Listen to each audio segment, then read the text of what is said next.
नमस्कार दोस्तों, एक बार फिर आया हूं आपका अपना प्रोग्राम लेकर जियो जी भर के। जियो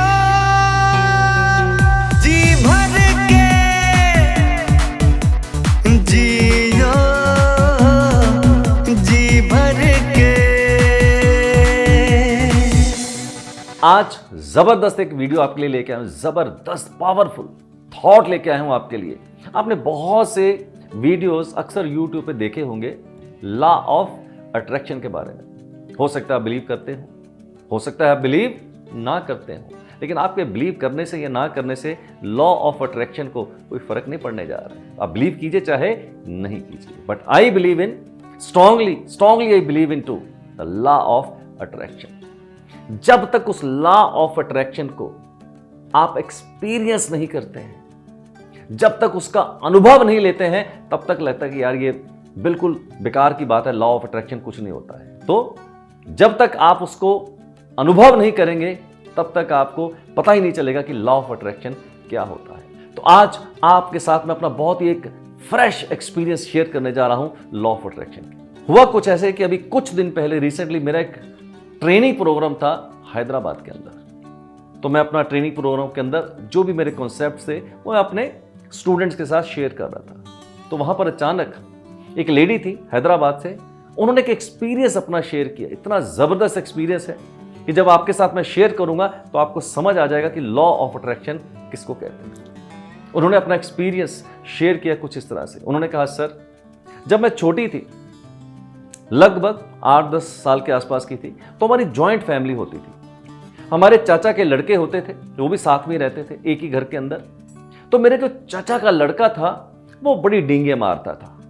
जब मैं बड़ा होऊंगा तो बड़े अच्छे अच्छे होटल खरीदूंगा, रेस्टोरेंट्स खरीदूंगा, बड़े बड़े बंगले खरीदूंगा, रिजॉर्ट्स खरीदूंगा। इंडिया के तकरीबन हर शहर में मेरा अपना एक बंगलो होगा। तो हम कहते थे बड़ी डींगे मार रहा है, ये होना माना इससे कुछ नहीं है। तो वो हमेशा ऐसे बोलता रहता था। तो उस लेडी ने कहा कि मैं अपने चचेरे भाई को ये बोलती थी कि भैया जब आप रिजॉर्ट कहीं पर भी खरीदेंगे ना, किसी भी सिटी के अंदर, तो आप खरीद लीजिएगा, कम से कम हमें वहां पर रहने का मौका दीजिएगा। रिजॉर्ट आप एंजॉय कीजिएगा, हम वहां रहने का मजा ले लेंगे। कह रही बात तो आई गई हो गई सर। साल बीतते गए, साल बीतते गए, साल बीतते गए, और आज उनके जो चचेरे भाई हैं मल्टी मिलियनियर हैं, होटल्स हैं, रेस्टोरेंट्स हैं इंडिया के अंदर, इंडिया से बाहर, और जितने भी बड़े बड़े हिल स्टेशन हैं वहां पर उन्होंने अपने रिजॉर्ट्स बनाए हुए हैं। और चूंकि मैं उनकी चचेरी बहन हूं, तो मैं उन रिजॉर्ट्स में जाके रहती हूं और इंजॉय करती हूं। हुआ क्या, इसलिए बचपन में क्या मांगा कि भैया आप अपने रिजॉर्ट्स बनाने हो तो बना लेना, हमें रहने का मौका देना। उस परमात्मा ने, उस ईश्वर ने, उस कुदरत ने, उस यूनिवर्स ने सुन ली वो बात। वही हुआ। भाई ने मांगे थे रिजॉर्ट्स, भाई ने मांगी थी धन दौलत, भाई ने मांगे थे होटल्स, तो परमात्मा ने कहा तेरे को वो देते हैं। बहन ने क्या मांगा कि भैया जब तुम रिजॉर्ट्स बनाओगे तो बना तुम लेना, मैं वहां रह लूंगी। तो परमात्मा ने उसकी सुन ली, यूनिवर्स ने उसकी सुन ली, तो ये वहां पर रह रही है। तो मैं उनको हमेशा कहती थी भैया हम भी चलेंगे आपके साथ। आई वाज स्मॉल, भैया हम भी रहेंगे, कितना मजा आएगा। Today in February I was standing in Nainital in his beautiful bungalow and he was with me and I said you manifested for this and I manifested कि मैं आपके घर में रहूंगी। जबरदस्त, सुपर, क्या बात है यार। He is one of the richest person अभी। Yes, the moral of the story, ध्यान से मांगना, जब भी मांगना ध्यान से मांगना, वो सुन रहा है। वो कुदरत, वो कायनात, वो ईश्वर, वो परमात्मा आपकी बात को सुन लेता है। इसलिए जब भी मांगे ध्यान से मांगे। ऐसा ना हो कि आपकी मांग पूरी हो जाए और आपको पछताना पड़े कि मैंने क्या मांग लिया। मैं इसलिए कह रहा हूं दोस्त कि जीवन में जो आप मांगते हैं, जैसा आप सोचते हैं, वो कुदरत, वो कायनात वही आपको देने को तैयार है। एग्जाम्पल लेते हैं, इंसान क्या सोचता है, अच्छी सी नौकरी मिल जाए। वो कह रहा अच्छा तूने नौकरी मांगी थी, ये ले।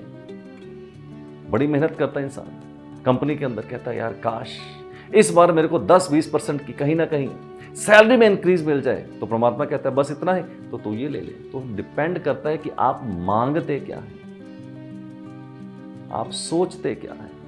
जब सोचने में ही कंजूसी है, मांगने में कंजूसी है, तो वो भी करे तो फिर क्या करे। तो जिंदगी के अंदर मैं आपको थॉट ये देना चाहता हूं कि जब भी जीवन के अंदर सोचें, बड़ा सोचें, छोटा मत सोचें, क्योंकि जैसा आप सोचते हैं, जैसे आप मांगते हैं, वही आपके जीवन के अंदर घटित हो जाता है। इसलिए जीवन के अंदर कभी भी छोटा मत सोचें, बड़ा सोचें। आपको एग्जांपल देता हूं। मान लीजिए आपको दिल्ली से लुधियाना जाना है, तो टिकट काउंटर पे क्या बोलेंगे? लुधियाना की टिकट दे दें। तो कहां पहुंचेंगे? लुधियाना। अगर आप टिकट काउंटर पे खड़े होके जम्मू की टिकट मांगेंगे तो क्या होगा? जम्मू की टिकट मिलेगी। कहां पहुंचेंगे? जम्मू। इसका मतलब जो आपने टिकट कटवाई, जो आपने मांगा, वहां पर आप पहुंच गए। तो जब मांगने की बारी आए तो कुछ इस तरह से मांगिएगा कि परमात्मा, अपने भी जीवन के अंदर बड़े बिजनेस होने चाहिए, बड़े रिजॉर्ट्स होने चाहिए, मर्सिडीज होनी चाहिए, BMW होनी चाहिए। अरे मांगने में कम से कम कंजूसी मत कीजिएगा। पर मांगने का यह मतलब नहीं है कि आनंद फानंद में कुछ भी मांग दें और लॉ ऑफ अट्रैक्शन को अपन आजमाने की कोशिश करते हैं। मैं ये कहने की कोशिश नहीं कर रहा हूं, ये संदेश आपको देने की कोशिश नहीं कर रहा हूं। जब भी मांगे, शिद्दत के साथ मांगे, सिंसेरिटी के साथ मांगे। वो मांगे जो आप जीवन के अंदर चैलेंज लेते हैं, जो लगता है कि ये जीवन के अंदर हो जाए तो अपने जीवन में मजा आ जाएगा, उसको सिंसेरिटी के साथ मांगिएगा।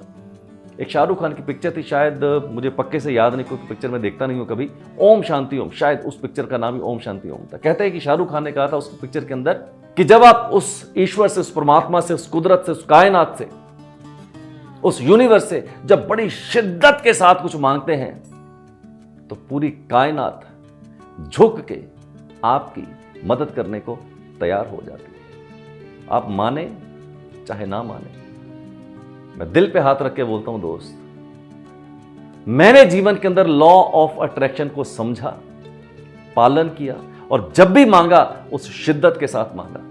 जो मांगा वही मेरे को जीवन के अंदर मिला है। और मेरा स्पिरिचुअल मास्टर जानते हैं क्या कहता है? वो ये कहता है कि जब आप परमात्मा के सामने खड़े हो जाएं तो मांगे मत, उसका पहले तो धन्यवाद दें।